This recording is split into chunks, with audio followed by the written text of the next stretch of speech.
Hello, hello. I know it's maybe 1 minute early, but you know what? Vikings are a bit like the Dutch. They like being in time. So welcome to the book launch of Viking Ferry. So especially for those of you who are watching this on replay, do drop your name in the comments and say hello. And I'm so excited because this book, as you can see from the title of the party, it's actually the book Escape. It literally launched itself without too much effort. So here is me, and here is Viking Ferry. Now, I hope you, thank you, Nicola, really good to see you, and thank you for I know it's quite an impressive outfit. Sadly, I love it, the kids love it as well, so we had a bit of a fight over who got to wear it. But I'm wearing it at the moment because it's my party. So here we are. So Viking Ferry is live, and I don't know if you can see behind me. I have a little. Oh, one of them didn't want to go. You know, Vikings could be shy. You can even get Viking Playmobil. How cool is that? So it's not just my kids who get to have Playmobil. They were a bit shocked, but yeah, they helped me to set it up as well. So there we are. There's lots of Viking things. Now I am going to take this off. I hope you've all had a good look. Oh, because it is quite warm. But yeah, there we are. It's the Vikings. The Vikings are here. So Viking Ferry. Now it was really meant to be a short story, and as you can see, it's not a fat book. I mean, just for comparison with like Wall City, you can see there's quite a difference. And it's one of those stories. I used to get the night boat to the Netherlands quite often. We would, cross at Dover, like the 2 o'clock ferry. Oh, I've got bits of beard in my mouth now.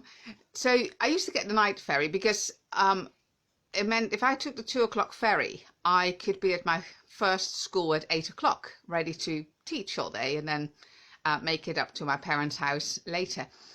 And I can sleep anywhere, anytime, any position. So on the ferry, it was almost like a 2-hour crossing. So you could just lie down on one of the couches or just a seat or anywhere and just close your eyes and sleep for almost 2 hours and then wake up ready to do the last bit of driving up to the first school.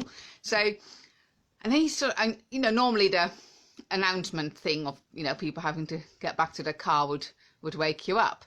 So I always wondered, what would happen if you woke up and it turned out you'd taken the wrong ferry. I've done it with trains in Holland, where you take the wrong train and you sort of, doze off in the train and you open your eyes and you think, that is not the normal route to college.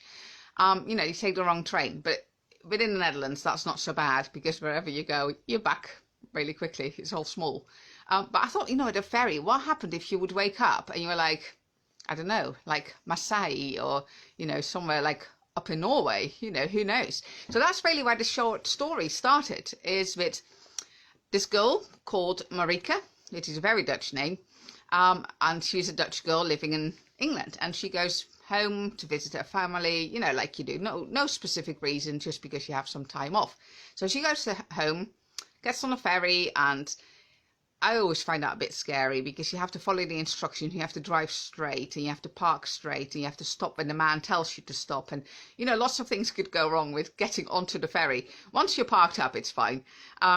So she gets a bit nervous getting on the ferry, getting off, and then lies down to have a nap. But then when she wakes up, it's not quite what she expects to find when she wakes up. So that was really the short story. And then I was like, can't really leave her sitting on a beach in the middle of nowhere. Nobody knows what's happened to her. There has to be more. So there is more. More happens to poor Marika, who's not having the best time of her life. Off she goes to see her family, all nice and, lovely and good food that your mum cooks. And then she ends up in this awful adventure that, she didn't ask for. But she does make it along. Ended up in a small book. So I was like, oh, that was actually quite good fun. And she actually ends up thinking about a lot of things. And one of her main things is forgiveness, because she had such an awful time with those Vikings Not really awful. I mean, it could have been a lot worse, but she sort of realizes afterwards that actually she was very lucky. But, you know, it was still not fun. And she actually ends up damaged, hurt. And she's like, you know, should I forgive them? Do I even want to forgive them? But I mean, should I? Because are they even real? Do you forgive someone who's not even real? You know, why even thinking about forgiveness if someone doesn't even exist? So that's really the whole premise, is like, should you forgive, and do you forgive, and what does it mean? And is there a limit to who or how you forgive? So I had a wonderful time not even figuring it out, thinking about it, because I'm not over sure if I know the answer to, you know, do you forgive people who have time traveled into your life and might time travel out of your life again? Hello, Christiana, and thank you. So yeah, so here's Viking Ferry. So let me read a little bit to you. And it's quite hard because I don't want to give, you know, bad stuff away. But this is really early on. So it's like, you know, when you flick through books in, oh, Sophia, you haven't even seen the best. Sorry, guys, I just have to show Sophia. Look. Especially. So there we are. So let me read a little bit, and we'll do some quizzes. So there she is. I'm just doing the, you know, like when you're in the bookshop, you just read a few paragraphs. So I'm not going to do too many spoilers. Anyway, she's on the ferry, like I would, lie down, have a little nap, and, you know, recover for the rest of the journey. So here we go, chapter 2. Slowly, life starts to filter through again. Marika isn't about to open her eyes, but she's definitely no longer asleep. The ferry is very quiet. Not even the sounds of clattering crockery can be heard. That's one of the signs that you know that you're still going, because they drop a lot of stuff in the kitchen. So there you are. Mind you, the boat doesn't feel like it's moving anymore, so surely that has reduced the risk of collapsing stacks of cups and plates. Nothing else can be heard, and Marika lies still, enjoying the peace, glad that she feels so refreshed. Slowly it sinks in that it really is very quiet on the ferry. Marika opens her eyes, suddenly worried that she's feeling very rested, maybe too rested. The ferry is no longer moving. Has she completely missed the call for all drivers to return to their vehicles? Is that why it is completely silent? Everyone has left and they're getting ready to receive the next wave of passengers ready to return to Dover. Marika sits up, frantically looking round, wondering what to do. It is dark outside, which makes her feel better. At least she hasn't slept for hours and hours, and the harbour they're in isn't Dover again. Marika looks around slowly and listens. Should she get up and walk to the stairs down to the car deck? Just when she's slipped off her feet, ready to investigate, she can hear voices. Men's voices. Rather raucous. She quickly lowers herself down again, glad of the protection the bench gives her. She peeks out, and before long the group comes in sight. Her first reaction is stag do, as the all-male group comes round the corner. The longish blonde hair is definitely fake, and they're slightly beyond tipsy, Marika decides. She lowers herself even more, but keeps staring at the odd group. Their voices are loud and harsh, guttural sounds interspersed with laughter. Dutch, she decides. Dutch or German trying to speak fake English. Or maybe English trying to speak fake German, although she'd have thought they'd be more drunk and there would be more singing and more arms around shoulder type things going on. Marika is starting to smile, wondering what poor groom has to pay for a stag party on this scale, and how is the French border police going to react to a group like this? They've definitely gone for quality, she thinks, looking at their costumes. Most of them have a moustache, most have a long-haired wig, one has a small round helmet, and they all carry swords. The clothes are well done too, the typical Viking tunics, including knee-high boots, leather crisscross straps and all. They've gone to great lengths for this party. She wonders how comfy those boots are, and are they warm? Her own leather boots are comfortable, but at the end of a long winter they're now starting to show signs of wear. Mind you, she has had them for a couple of years now, so maybe something like those strappy boots would work. Looking closer at the guys, she suddenly feels sure that the moustaches are real. Some of the hair must be real too. Not the yellowish wig ones, but a slightly darker blonde ones must have their own hair, she's sure. They're all quite young, not too tall, but stocky. Typical gym rats. The long hair doesn't seem to go with that though, as it makes lifting weights tricky, and working up a sweat is gross with long hair. Maybe builders then, the bricklaying, lifting kinds of builders. Although a safety helmet and long hair isn't the best combination either. Again, Marika wonders what has happened to the other passengers or even the staff from the restaurant. She decides to investigate as soon as the partygoers have gone. She doesn't want rude comments from a group of tipsy guys. One of them turns his face towards the large windows, and Marika realizes that she has been staring at the group, so she shrinks down even lower. Whether it was the movement reflected in the glass, or something showing like her boots, she doesn't know, but the group stops moving as the man barks out something loud. The entire party stops moving, and Marika doesn't dare to look, but she can hear some of them coming towards the window. She can see their reflection moving in the glass. She's holding her breath, although she isn't sure why, and makes herself sit up more. Why should she be hiding? After all, she has a ticket for this boat. Not that these guys are anything to do with that, of course, but she has as much right to be here as they have. Maybe even more, because Marika is sure there is something in the T&Cs about drinking on board and being a nuisance. She hasn't long to weigh up who is more deserving to be on board the ferry, as 3 of the guys come in view, towering over her. The largest one, with clearly fake yellow hair and an impressive droopy moustache, growls something at her, his face hard. Marika blinks and then says in her poshest English voice, "I have no idea what you are saying. Having a stag do or whatever other party it is doesn't mean you can harass fellow passengers." Her Dutch accent is still there, of course, but she is quite sure they're English. But if not, they might answer her in Dutch. The 3 men stare at her, and the same guy who spoke before frowns a little, his mouth turning even more grim. He repeats what sounds exactly like he said before, but more impatient. The other 2 move forward that little bit, making her feel intimidated and annoyed at the same time.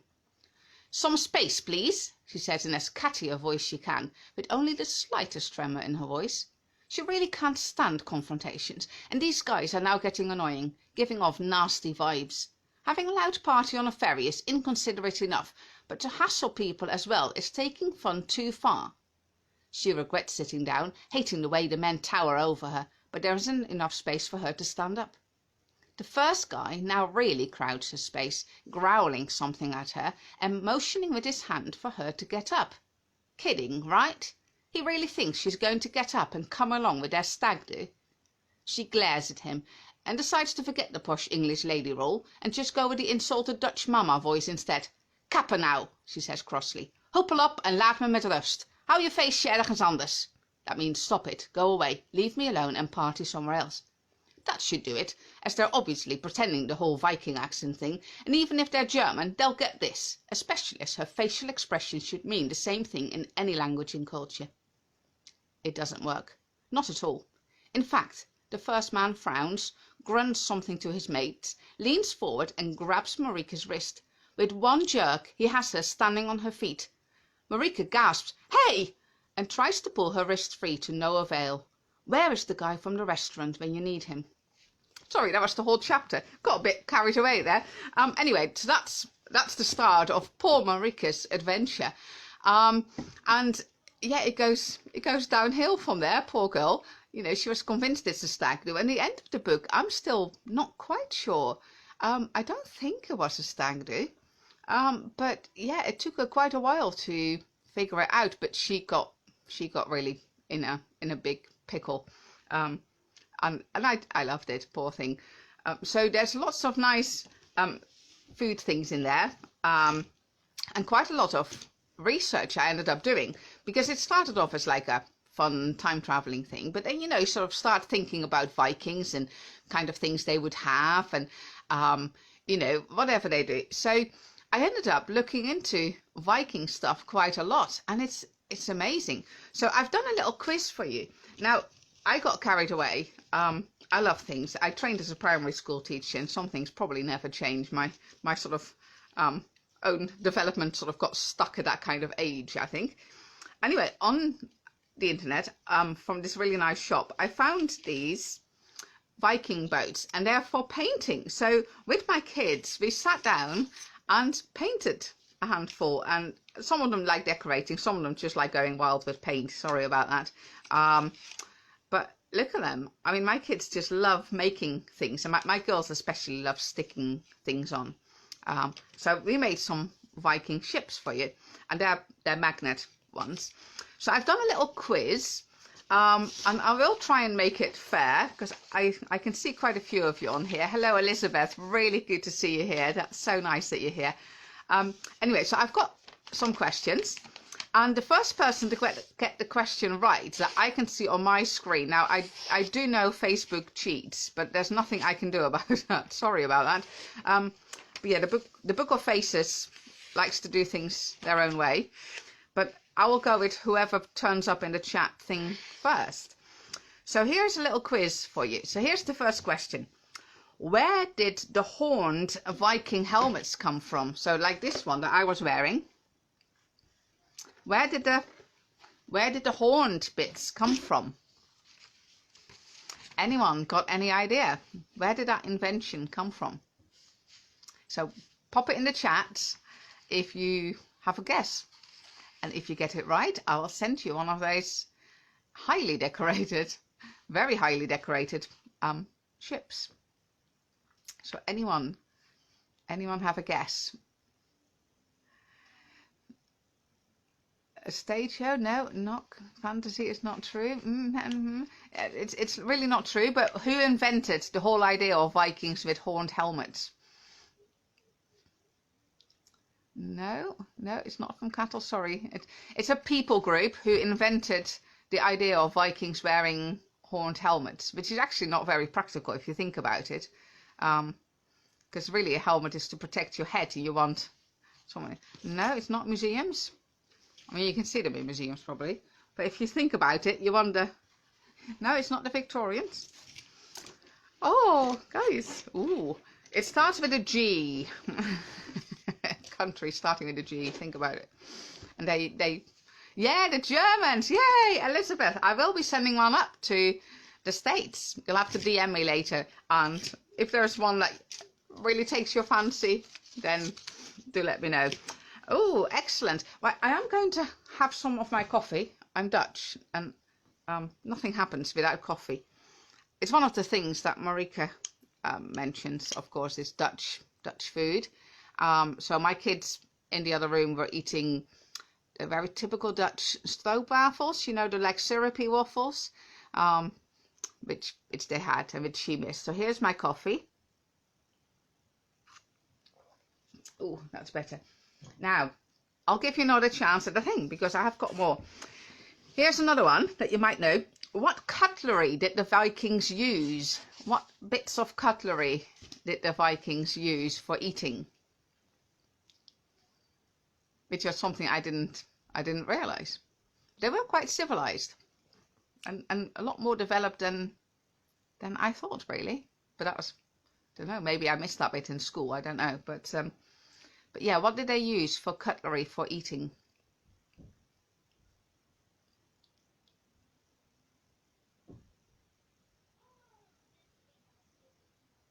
Have a guess. Have a guess. They were quite civilized, reasonably civilized. It wasn't a sort of, you know, eating with your fingers. Oh, yeah, Nicola, knife and spoon. I hope you didn't Google that. That would be awful. No, yeah, it was a knife and spoon. No forks, sadly, but they didn't have forks apparently. Although, you know, but apparently they didn't. But they did stab things with a knife. But apparently they had pretty good table manners, and they had glassware and like quite nice pottery and things. So, but yeah, knife. I mean, knives are great. I mean, we still have it in Holland. You know, lots of people have like a little pocket knife just for your apple. Like it's your morning snack. You know, you have a little pocket knife to eat your apple. So, yeah, we're clearly related to the Vikings. Anyway, I do like a fork, and we eat cake with forks in Holland. We don't use spoons. We use forks. So this one is clearly not a Dutch one.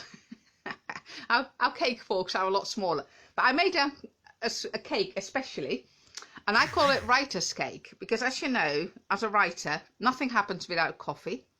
Chocolate is absolutely essential, and cake. Now, I'm not into cake. Don't ask me how my BMI got too high, but it did. But it wasn't from cake or biscuits, because I'm not into cake and biscuits. But there's one cake which I call writer's cake, which is fine because it's coffee and chocolate and it's cake, but it's very, very moist cake. It's not sort of like the gritty cake that needs a ton of things. So this is my slice. I know it ought to be cheesecake. I'm sure you could make it into cheesecake. But this I call it my writing cake. So it's got a lot of extra strong coffee and chocolate. And it's really nice. And I would love to share it with you.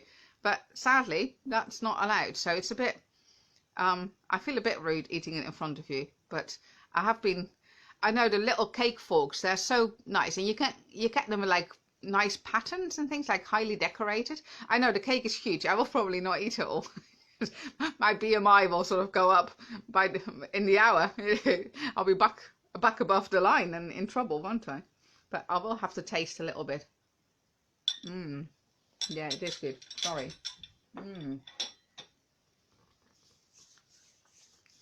Yeah, I don't normally like cake. I know. I would love to send you all a piece. It's quite easy to make, actually. But yeah, you put a lot of coffee in. And being Dutch, I mean, they say, I think 1 tablespoon of coffee with a little bit of water. But I do 2 tablespoons of water because it has to be, I know it should be gold-plated cake forks. But yeah, I do 2 big spoons of coffee with a bit of water. And it just, otherwise it doesn't taste like coffee, does it? You know, you need to taste the coffee. And then there's a lot of cocoa in there, which is really nice. And then it's got milk. So it's quite a moist cake, which is really nice. And I halved the cake and then sort of squished it together, which has made it huge. But I put like a chocolate, not chocolate spread, but it's like a solid chocolate sauce that you can buy. So I put that in, and the cake filling black cherries. That was a little bit of a mistake because it all came out on the side, most of it, a lot of it. But some of it is still stuck and it still tastes of black cherry cake filling. So it's really nice. Anyway, here's another question, just in case.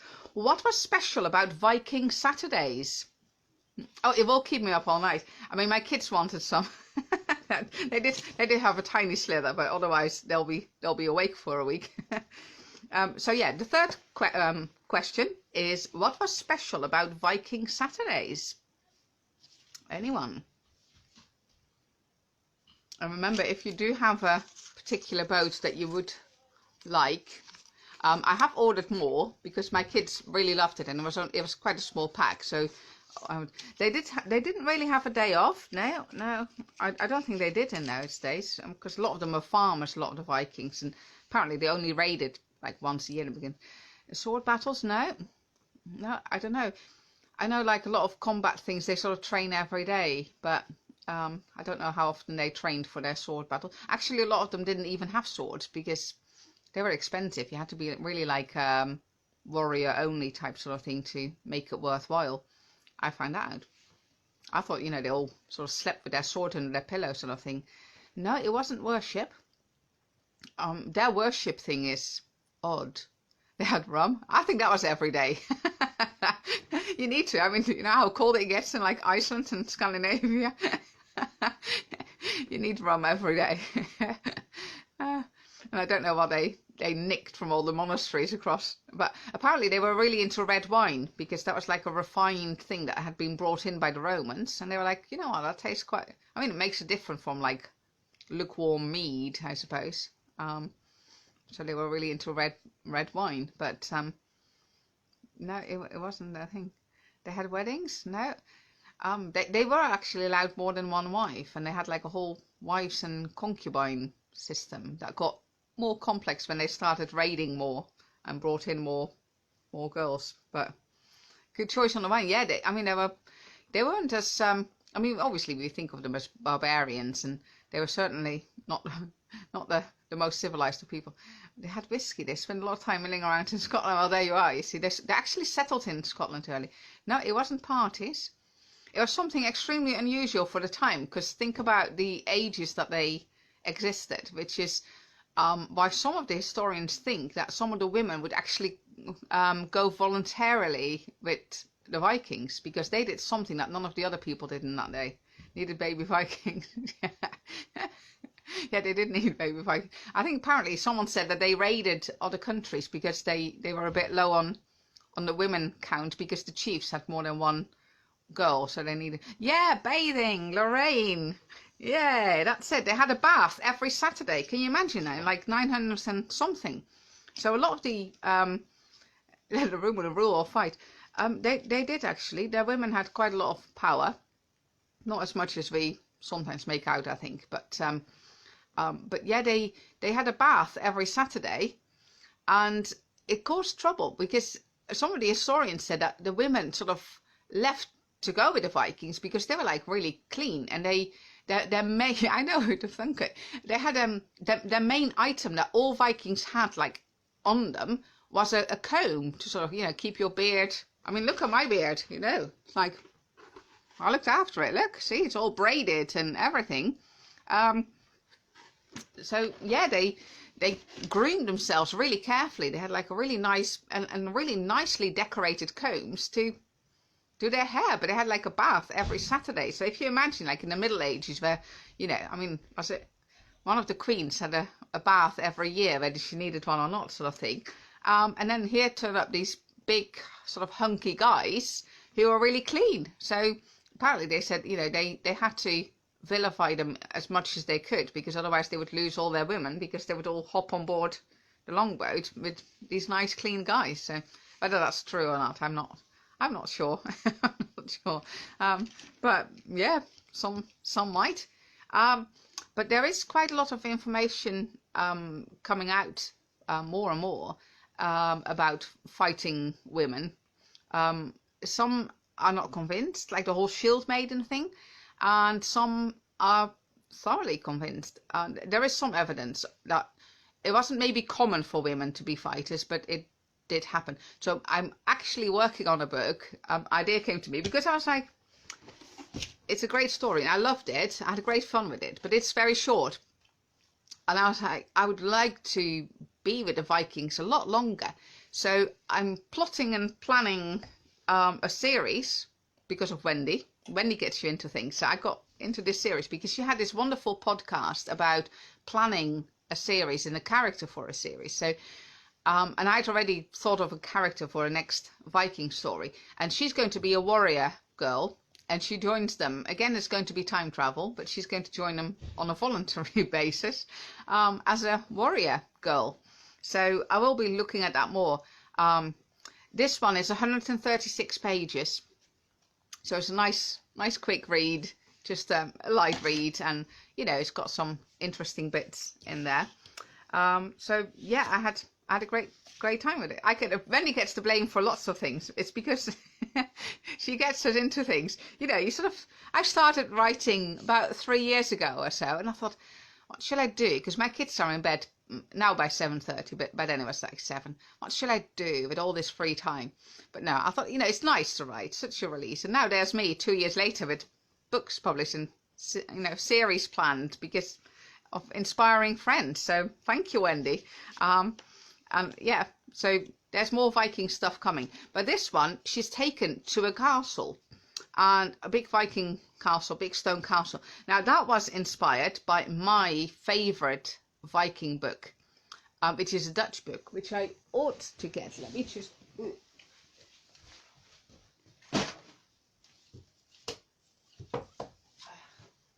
Alright. I've grabbed the third book for you by accident. It's Dutch, sadly, and it's about Eric the Norman, or Eric the Norseman, okay, and it was my favourite book growing up, and actually he changed the story a little bit over time because he did more research, and it changed over time. It's a hugely long series, massive. I think the guy spent about 20 years, because this one is more like a book, but he did... it's not like a cartoon, but you have like a picture with like a little bit of text underneath, and there's like 2 pictures on a page and a little bit of text. And he did that for like newspaper runs and things like that. And I think he spent about 20 years with this Eric. and I used to love them. They were like amazing stories about this. He was like a king in Norway. So Norway had been split up in little kingdoms. And this was one of the guys. And he was like this really nice, kind, strong Viking. So, and he lived in a big castle, and he changed that later, actually. He moved it out a little bit. So here is your next question. Did the Vikings have stone castles? Did they have stone castles? So pop in the comments what you think. Did they have stone castles?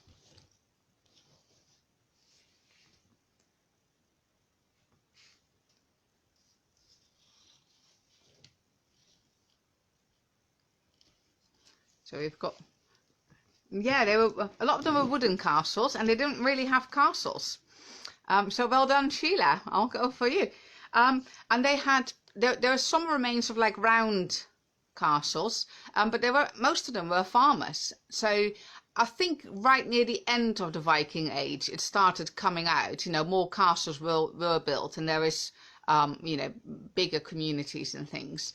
But basically, they had these long houses, which is just like a long place, and half of it is for the animals, and the family lived on the other end. And they had like this hole in the middle, where all the storytelling happened, and people lived, and all the drinking happened, and the play fights, and everything. And then they sometimes had like a partition on one side where the family would sleep, and they had like a partition the other side where the kitchen bit was. So it got bigger and bigger, with like a bigger hall, and then little outbuildings and sheds, and they had like a lot of slaves and servants, so they all had their own buildings. So it did sort of grow, but they didn't really have the big stone castles, which was my main disappointment, I think. When I sort of started researching, I was like, oh, my favourite book. He lived in a castle. I was like, of course they had castles. They have to have castles. They had swords, so of course they have castles as well. But yeah, they did near the end a bit. But obviously a lot of it was made of wood, so it's hard to find back. They did use some natural stone and things, obviously, depending on where you are. But yeah, sadly, no big stone castle. But anyway, time travel. I was like, it's my story. She got taken to a big stone Viking castle. Poor Marika. She had a rough time in the castle. But she got out. She did get out. So yeah, that was a bit of a disappointment, really. But the good thing is, because I'm doing another Viking book, I get to read all my Viking stories again, because I will now have to revisit my youth and the books that I read, my Viking books. So I have actually got the first three to do with the growing up of Eric. So I'm going to reread them, all in the name of research. And there's some other things. And I'm signed up for a Viking course. I just wanted to know more, because this one, I did do quite a lot of research. It took me longer than I thought, really, because that's the problem with research. You type something in. Oh, Sheila, so good to see you, and well done for just being in time to win your magnet. And I will hope to see you soon. You take care. Yeah, so I find with research is like you type something in, like stone castles, or Viking castles, and then you realize that didn't quite work, and you find other interesting things, and then you type that one in, and then before you know it, it's like, yeah, your days just go on reading research. So what I'm doing at the moment is doing all the research, most of the research beforehand, because I have a month. I'm just in the middle of another book that I want to finish. So I'm reading Vikings in my spare time, which is really good. But yeah, poor Marika. And one of the things that she struggled with was, the Vikings cleaning and having brushes, because her hair is very, very frizzy. So I talked to a friend who's got the hair that I had in mind for the book, and we've often talked about hair and looking after, hair that takes a lot more care.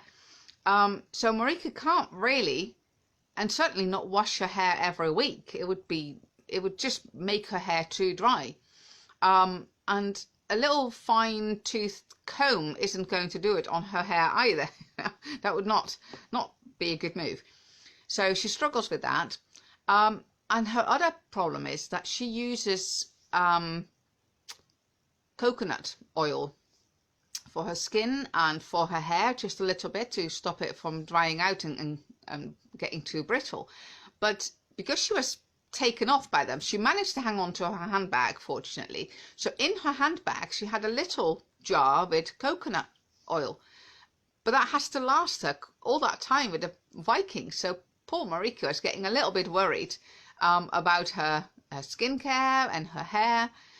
So she manages to find some walnut oil, which is better than some of the other cooking oils, because she feels if she put, oil that's definitely just for cooking, it just sort of feels like you've been working in a really cheap and nasty restaurant kitchen sort of thing. So that was another, struggle that she had to figure out. And it's like, well, where do I find oil for my skin?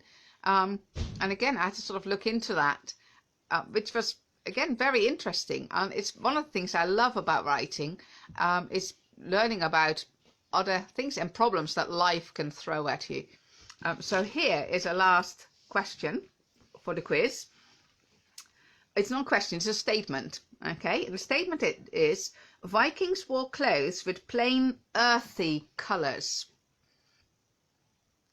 So do you feel that they were, a bit like sort of this sort of gilet type, sort of like natural stuff, but natural dyes?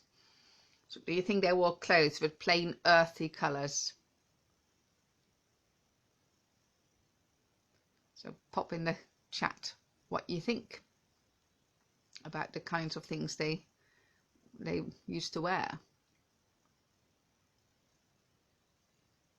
You might have seen them in like, no, oh, Wendy, exactly. They had lots of bright colours. I was amazed. Again, it's like lots of blue, red, lots of very bright. I mean, when you think about it, Scandinavia, you have a lot of grey days, don't you? I mean, we get grey days here, and we get grey days in Holland, and yeah, so you need something in a way to balance out, and they were very skilled in getting colours. They would have used different dyes for brighter colours. Yeah, I mean, it's amazing. Also, they had this huge, I mean, we sort of think of the Vikings as sort of being here, and then they settled in Scotland really early on. Obviously a good move. They've got good rings there, you want to stay there.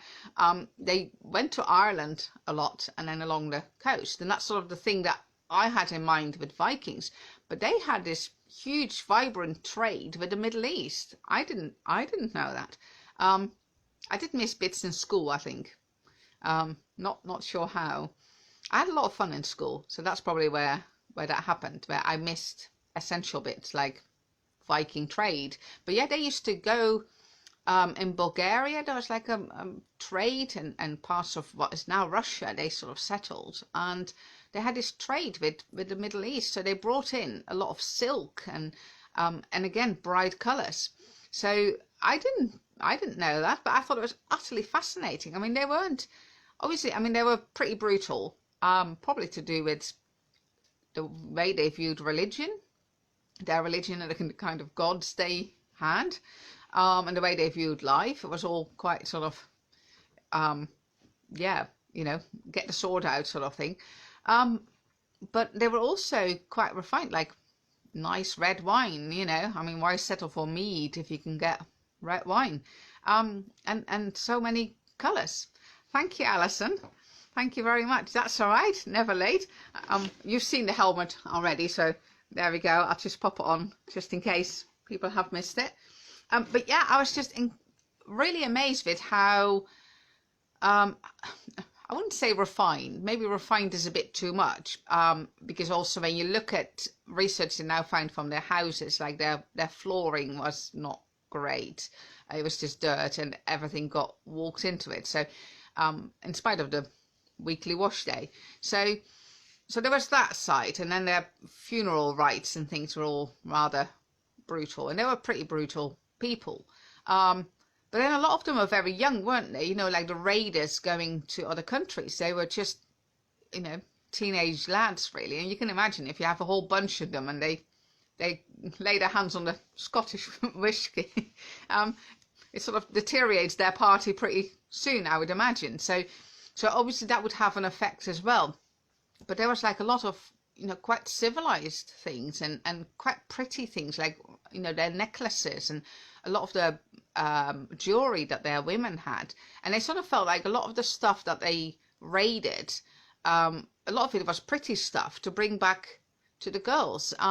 So it was quite a weird mix in a way. So I brought it out a little bit in Viking Ferry, where again, the girls are quite nice to her, and Marika isn't quite sure why she is there and what they're planning with her, but it becomes a bit clearer, and she's not very happy. And then something happens, which I won't tell you, in case you are not there yet. But yeah, something happens, and the girls that have been nice but not very helpful there's been no move for them to help her to get out, for example, but suddenly they change and they're determined to get her out, preferably alive. So Marika has to leave the castle in the middle of the night, and the girls help her. And she's having not a good time. She's not a very outdoorsy person. And she has to drop down and think, oh, well, nice to see you, Nicola. Good to see you now. I'll see you soon. Thanks for coming. That's really good. Yeah, so poor Marika has to go out, and she gets wet from swimming in a moat, and that in itself is, not the nicest of experiences, because a moat isn't like, it wasn't nice clean pond water, was it? It was like pretty gross, but she has to get out. It's either that or bad things would happen. So she's wet, and then she has to put her boots on and stagger along in the dark through the woods, running away from this stone castle. So, she's having a really tricky time. And again, it's like any feelings of forgiveness sort of tend to leave you at that time of the night, doesn't it? If you're staggering around the forest, running for your life, and, your feet are all blistered, and it's all because of those guys having taken you off the ferry. I could just, I didn't feel that inclined to forgive them either. So poor Marika has to sort of wrestle with that. And then, of course, afterwards, it's easy to say for other Christians, like, oh, well, I think you ought to forgive them. And she's like, well, I don't really feel like forgiving them that easily, really. So it takes her a while before she comes around to forgiveness. So just in case, for those of you who weren't here, I will take another bite. I made this cake, which is named Writer's Cake, because it has a lot of coffee and a lot of chocolate and cake. Now, most writers feel that they need to have coffee and chocolate and cake. So if you combine them all in one thing, that's just perfect. It saves so much time and procrastinating. It's also not very good for your BMI, but hey, we can't have it all. So yeah, that's one of the things Marika misses. It's nice food, nice Dutch food. I thoroughly sympathise with her on that. But she does make it home, and her mum cooks her favourite food. But it's really hard to speak to her parents about her experiences, because it was all so odd. And their philosophy is, it's like, oh, it's a very efficient cake, Justine, and it's amazing too. It's really the only cake I will actually eat. It sounds really picky. It's not. I'm just not really a cake person. But yeah, Marika's meal is sort of spoiled, because her parents' philosophy in life is like, if bad things happen, you just move on. Just pretend it, nothing you can do. Just move on. And she doesn't want to move on. She wants. It's hard to get them brought to justice, because they're like obviously in a different time warp. So that makes getting justice done slightly harder. But she wants to stay angry and feel bad, because she had a bad experience, so why should she move? But yeah, and it doesn't actually help her, the fact that she cannot discuss what's happened to her. So I wanted to deal with that too, because I think sometimes as Christians we can try and smooth things over, or gloss things over, or pretend it didn't happen, or oh well, just forgive and move on, or oh well, and it doesn't help, really. It doesn't help to pretend you're not angry, or it doesn't help to pretend that you're not hurt, because we do get hurt and we do get angry, and things annoy us. I'm actually working on a blog post, the 5 things that, pet peeves, I have like things that really annoy me and that make me feel guilty for being annoyed about, because sometimes someone does something, we know why they do it, but we still feel really cross, and then we feel guilty because we should be more sympathetic or more empathetic and kinder inside, but we get annoyed, and to gloss over it doesn't always help. So I wanted to sort of look at that, because it's a book very much, dealing with forgiveness and how to process things in a way. And I wanted to bring that in, because you can't just say, oh, I'll just forgive, and your life just moves on, because it doesn't, because you feel angry. And it's no good to pretend without feelings. Absolutely right, Sophia, because in a way your body will react. I mean, we've seen it a lot with children within adoption, or the parents of children in adoption, that if you ignore the trauma, it's not going to go away, is it? Your body will actually, play up, and you end up ill just because you ignored. And it's good to look at it, isn't it? And to sort of, it's good to forgive, but you need to be aware of what you're forgiving. And forgiving doesn't mean to say you pretend it didn't happen. You still have to work through that. So that was really interesting to do that in this way. So I really enjoyed it. So yeah, I mean, I could go on forever, because I've got coffee and cake, but I know it's Saturday afternoon and you're all busy people.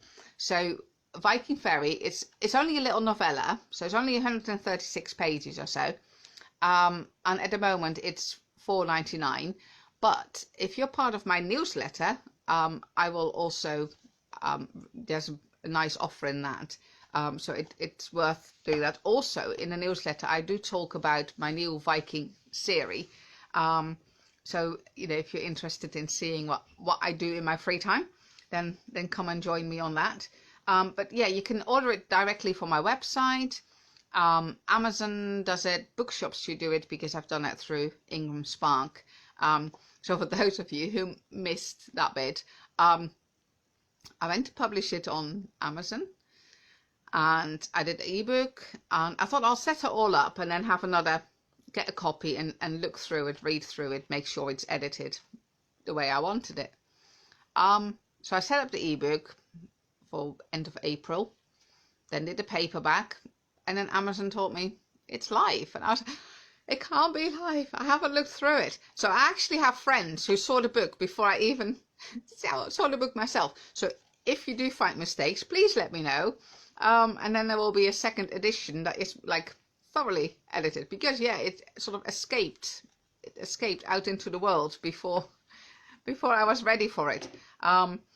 But which is why this one is called The Escape Party, because I didn't really launch the book. The book sort of ran off by itself. But yeah, any bookshop, you should be able to order it. So if you want to support your local bookshop around the corner from you, then yeah, do order it in, and they'll be able to get it.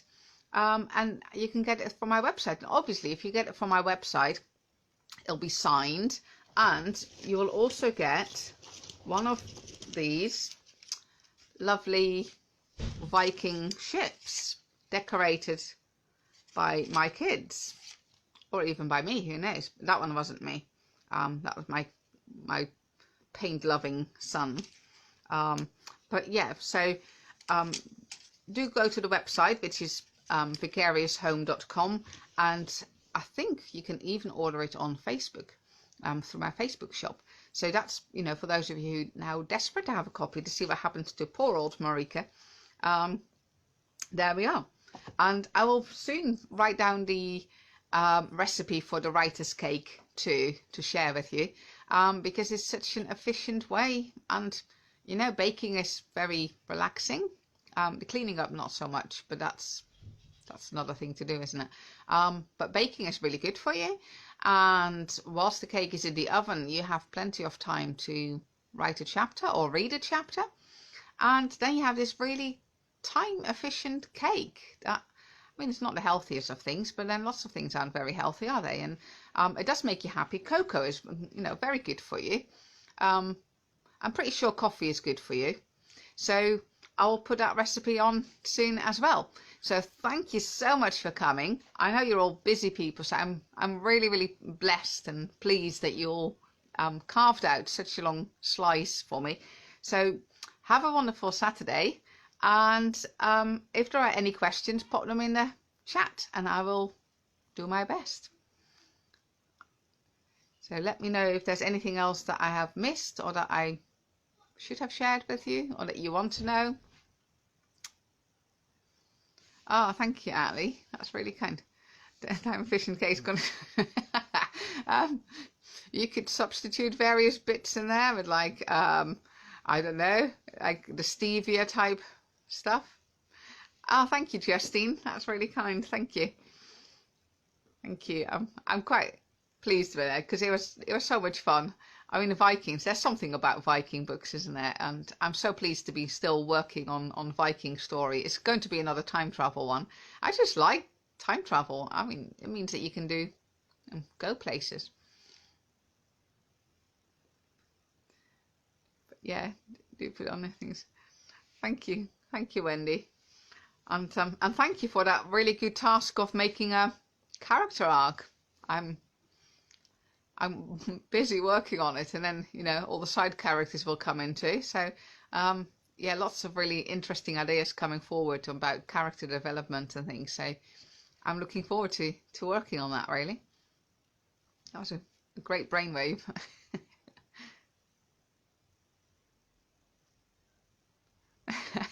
I'm sure you aim to please. That was a really interesting thing. That I know time travel is so fun.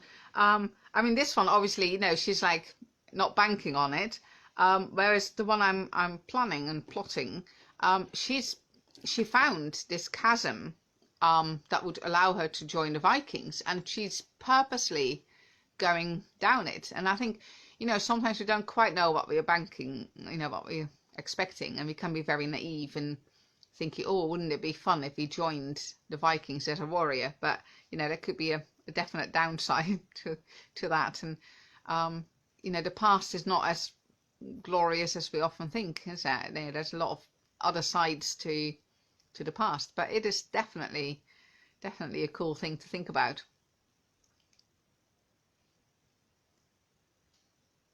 So yeah. Oh, I'm just going to have some of my coffee whilst coming back to people with the last few comments and questions. So do let me know if there's anything else that I have missed or I should have done or you want me to do. And I can't sing any Viking songs.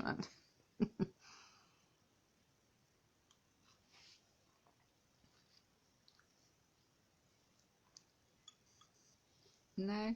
Oh, well, it's brilliant being here with you all, and I have had a lovely time. So enjoy the rest of your Saturday. I'll go and close off now and see what my kids have been up to. They have been very quiet. I did warn them to be very quiet, but sometimes when they are actually very quiet, it's not always good news, is it? So I'll go and see what's happened. Thank you, Alison. Thank you so much for coming. Thank you, Wendy. Thanks for coming. And everyone else. I can't see all your names, but just thank you so much for coming, and have a really good time and a very blessed Sunday tomorrow. My fan club, yeah, your fan club has been very good, even though I did feed them coffee and chocolate cake, only a little slither, and they had a Dutch stroopwafel, so technically they should have been really rowdy and noisy, so they obviously controlled themselves really well. Or they have been up to trouble. I don't know. I will find out. Thank you so much, Christiana. I'm glad you enjoyed it. And do come back anytime if you have some questions and you want to know something. So I will hope to see you all soon. So have a wonderful Sunday as well, and enjoy.